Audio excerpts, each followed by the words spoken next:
கோவை மாநகரில் பல்வேறு பகுதிகளில் மழை பெய்து வருகிறது. இத்தொடர்பான முழு விவரங்களை எமது செய்தியாளர் தென்னிலவன் வழங்க கேட்கலாம். தென்னிலவன், கோவை பகுதியில் எந்தெந்த பகுதியில் எந்த அளவிற்கு மழை பதிவாகியுள்ளது? மழை காரணமாக மக்களின் இயல்பு வாழ்க்கை எந்த அளவிற்கு உள்ளது? நிச்சயமாக. அதாவது கடந்த 2 மாதங்களாக பார்த்தீங்கன்னா, கோவை மாவட்டத்துல வரலாறு காணாத அளவுக்கான இந்த கோடை வெயிலின் தாக்கம் இருந்து வந்தது.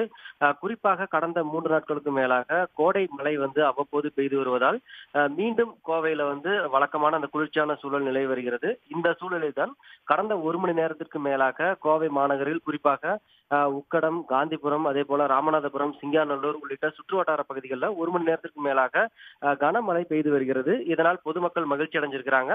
குறிப்பாக கோவை உக்கடம், அல்லமீன் காலனி சுற்றுவட்டார பகுதிகளில் பார்த்தீங்கன்னா, பெய்து வரக்கூடிய அந்த மழையில அங்க இருக்கக்கூடிய பொதுமக்கள், குறிப்பா குழந்தைகள், அதே போல பெண்கள் மொட்டை மாடிகள்ல இந்த மழை நீர்ல உற்சாகமாக நடனமாடக்கூடிய காட்சி கூட நம்மால் பார்க்க முடிகிறது.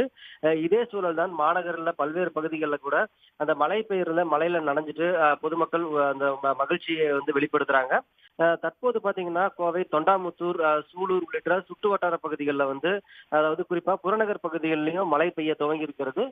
அதாவது மாநகரை பொறுத்தளவு காலை முதல் தொடர்ந்து மேகமூட்டமாகவே காணப்பட்டது. இந்த சூழலில் தான் கடந்த 1 மணி நேரத்திற்கு மேலாக இங்க மாநகர் முழுவதும் பாத்தீங்கன்னா பலத்த மழை பெய்து வருகிறது.